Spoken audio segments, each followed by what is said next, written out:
May the 4th be with you. This week, in honor of Star Wars Day, which was on May 4th, we will be learning about the music of John Williams. Hi guys, have you ever heard the expression, May the 4th be with you? Right. So about a couple of days ago, about a week ago now, we celebrated May 4th. I know it's a couple of days afterwards, but because of the talent show, this lesson kind of got pushed back a week. And it's a perfect time for me to talk to you about one of my favorite composers and to go over just a couple of basic things that you should know, just a couple of music words. For example, the word composer. Remember, a composer is the person who writes the songs, right? A conductor is the person who stands up there and conducts it, right? That leads the orchestra, the big group of instruments playing it. But one of my favorite composers happens to be a man named John Williams. And today we're going to learn a little bit about him. As you can see by this picture over here, it says John Williams wrote many, many theme songs, several of which you may recognize. And I love this picture, and it's one of the reasons I chose it, because even if you're not a Star Wars fan, which, come on, man, you're in the 5th grade, watch Star Wars, all right? But even if you're not a Star Wars fan or you've never seen it before, you've probably heard the music of John Williams at some point in your life, because he does so many theme songs for so many different movies. And once you kind of know what he sounds like, you'll watch a movie and say, I kind of think that's John Williams, because he has a very distinctive sound to his songs. So let's take a look here, a couple of these movies here. See how many you can name. I see Jaws. That's the shark on the bottom. I see E.T. That's the guy with the little alien. Also the bike in the back floating against the moon. I see Indiana Jones. That's the guy with the fedora hat. Over to if you're looking at it, I believe it's over to your right. Of course, we have Luke Skywalker from Star Wars. He's the one with the big lightsaber, the big sword that looks like a big light. We have Superman also over there. And what else? There's a couple of ones that I don't think you'll recognize. But I think maybe you've seen at least one of those movies, and if you haven't, that's okay. We'll kind of go through it, and again, there's a very good chance you have heard the music of John Williams in the past. So today, we're going to listen to a medley of John Williams songs. The word medley is a mix of songs grouped together to make one long song. And a medley usually has a theme that's kind of tied together with them. The theme for this particular medley is John Williams. They're all John Williams songs. Then we're going to read and watch a short biography on this amazing man. Okay, so I love this picture. It's from Family Guy. But that is John Williams, and yeah, he has a real orchestra, a whole bunch of people that play under him. So I told you before when we started that he is the composer, right? But if you look at this picture, what's he doing? He's conducting as well. So not only is he a composer, he's a conductor. Not every composer is a conductor, and John Williams does happen to be. He has his own orchestra. So I'm going to play the medley of songs first. If we were in my classroom, what I would have you do now is every time you recognize one of the songs, I'd have you raise your hand, okay? But I'm not in my classroom. So listen to it, enjoy it, and see how many of those you recognize. You could even count on your finger. Hey, I recognize that song. Recognize that one. Even if you're not 100% sure where the music came from, you can still kind of count it on your finger. So, oh, I recognize the music from Jaws. Okay, cool. That's one, right? Oh, I recognize the music from Indiana Jones. Okay, good. I got another one. So you can do it that way. I'm just kind of curious to see, and you should be curious as well to see how many of his songs you recognize. Here we go.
So, what do you think, huh? Did you recognize any of those songs? My personal favorite happens to be Jurassic Park, and the theme from Jurassic Park he actually wrote as well. There's also the theme from Harry Potter. We mentioned E.T. One of my other favorites is Hook, which is a story of when Peter Pan grows up, another really fantastic movie. So hopefully you recognize some of them. So I'm going to read a little bit of a biography. It says, "Hey kids, meet John Williams. He's an American composer, conductor, and pianist." And remember, a pianist is the person who actually plays the piano. John Williams was born on February 8th, 1932 in Floral Park, New York. Actually, that's not too far from us at all. Maybe a 15-20-minute drive from Widgewood, not far at all.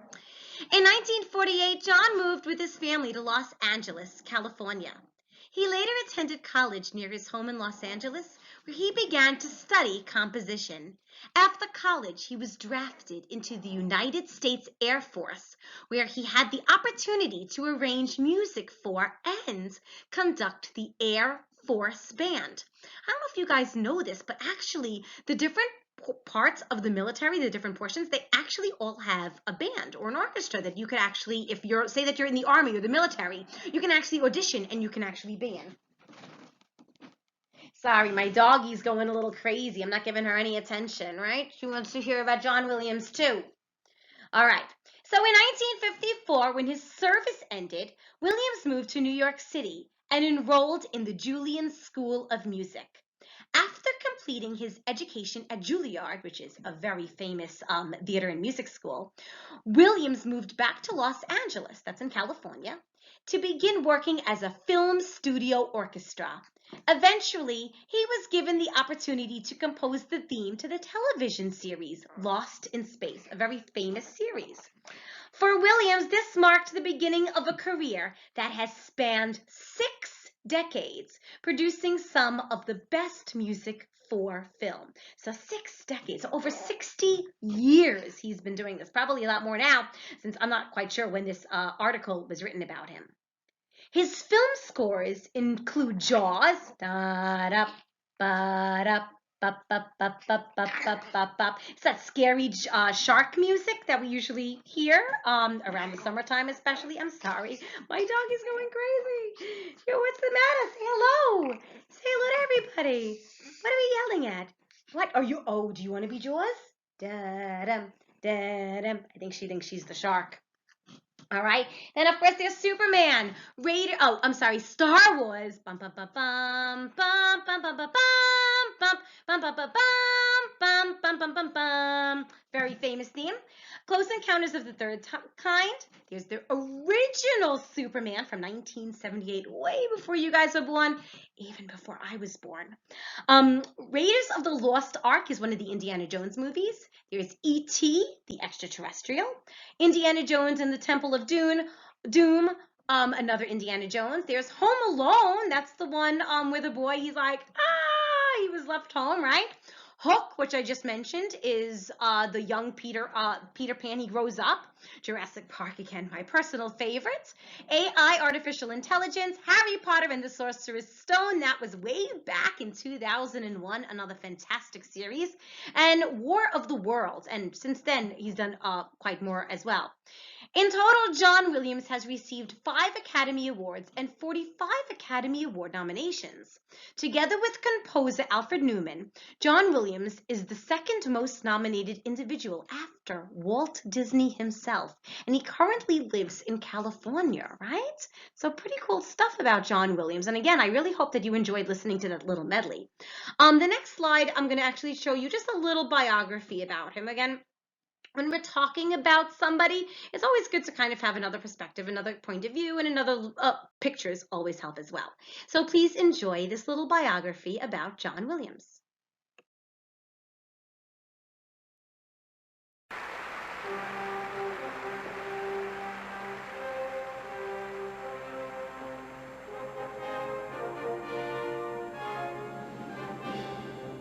Years ago, Boston thought it would take a Superman to keep their pops going.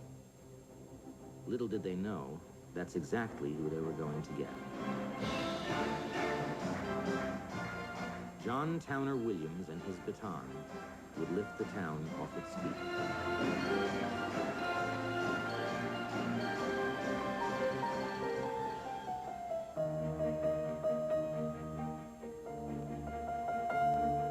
By the time he joined the school band, John was accomplished on 4 instruments. Trained in the classics at Juilliard, he composed his first sonata at 19, and even tried his hand at conducting. But there was another sound that got him going.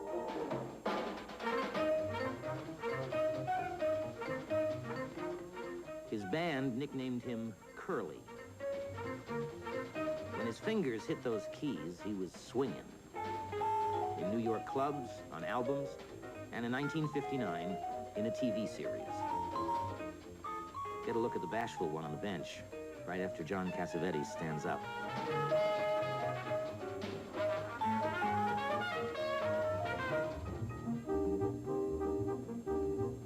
John could do more with music than tap out a tune. He could imagine all of its possibilities and arrange it so that you could, too.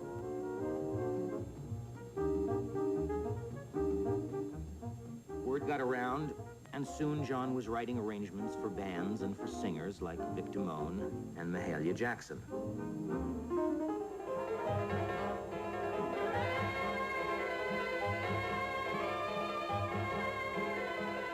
His family was in Los Angeles, and so were the big studio orchestras where he got work as a pianist. But like his good friend Andre Previn, it was writing, not playing, where he lost himself in the music.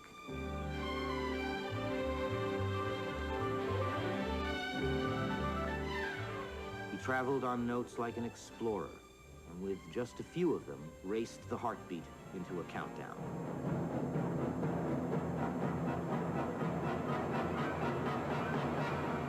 No one had as much fun with us as John. The bottom of that side. Oh, there.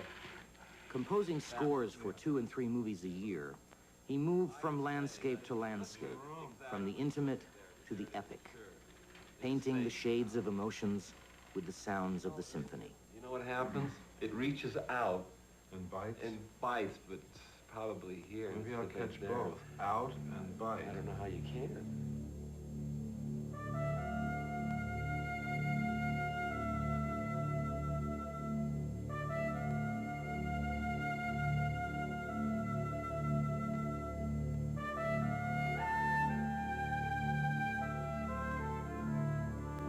Whatever secrets about us he understood, he unlocked with his music.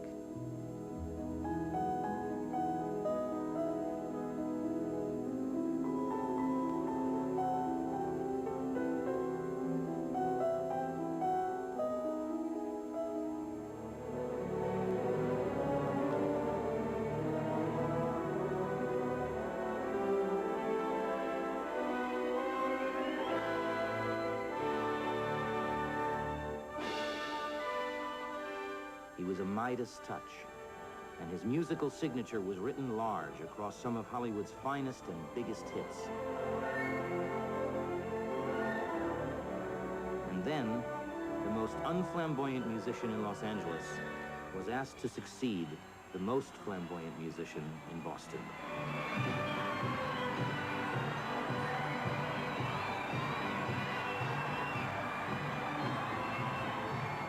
Arthur Fiedler had led the Pops for 50 years, shaped its image, and turned himself into a piece of Boston folklore. Well, I better run for mayor.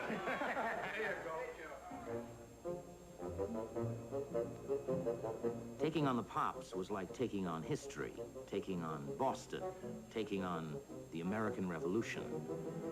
And John had only 11 weeks a year to do it. There were musicians to win over, old scores to learn, and a new way to serve up music.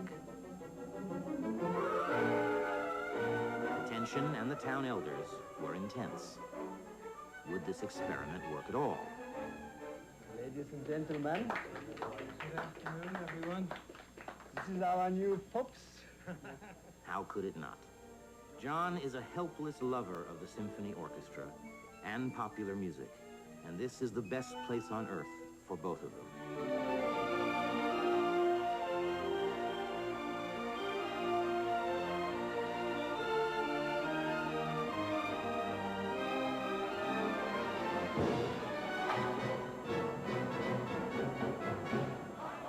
Just because you do a little show, and just because you move my feet.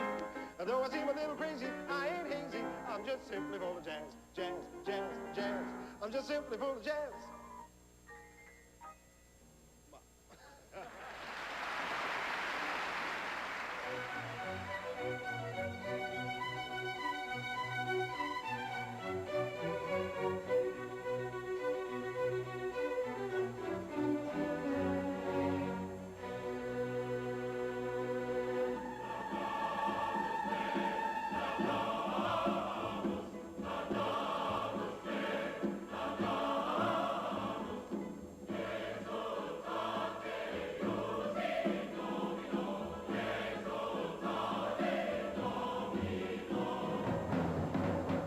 There was a new rhythm in the air, a new rhythm for a new era. Together, they recorded 27 albums, traveled on 7 tours, appeared in 77 television shows, broke the house record at Ravinia, and brought John's popular film scores into the repertoire of popular music. It was a musical match that made a musical family unlike any other.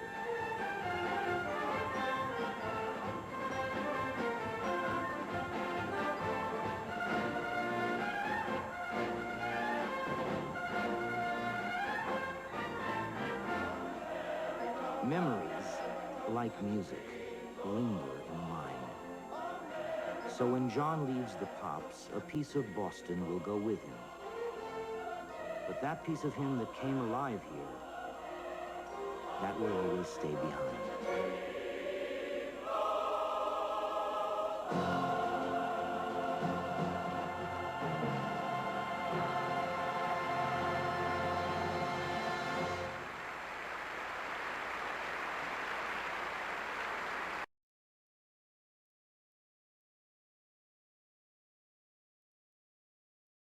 Okay, so I hope you learned a lot about John Williams and a lot about his awesome songs and music that he has written and composed and conducted. And what I want you to do for homework this week is you might have to do a little bit more research, because the video that I let you listen to, not just the video about the biography, but the medley, it might be a little confusing because you're not exactly sure about what songs, right? So what I want you to do is you might have to do a little bit of research either on the computer or on YouTube, again with your parents' permission, is I want you to choose one John Williams song that you like, almost like what is your favorite John Williams song, okay? Again, take a look at all the songs that he has done. Let me know which song you like, where it's from, like what movie it's from, what television show it's from, what instruments you hear in the song, and I want you to tell me a little bit about why you like it. So for example, I really like the song from Jurassic Park because, number one, I really like dinosaurs. I happen to like the fantasy of it, and I just think it is such a beautiful, almost like this epic piece of music. I love how the music swells, and it really kind of takes you away into this magical place that doesn't exist, but you kind of wish it did. So I would write all of that, okay? Again, it doesn't just have to be, oh, I like the song because it's nice, or I like the song because it's good. You're in the 5th grade, so I want you to do a little bit better than that. But definitely type it out. You could just send it as a regular email. If you want to write it out, have your parents or you take a picture of it and send it to me, that's fine. It's not a big deal, but it's just easy if you just want to type it out on my email address and just send it to me. Make sure I do get it in by May 18th to get credit. And I know it's a couple of days like I said, but May the 4th be with you.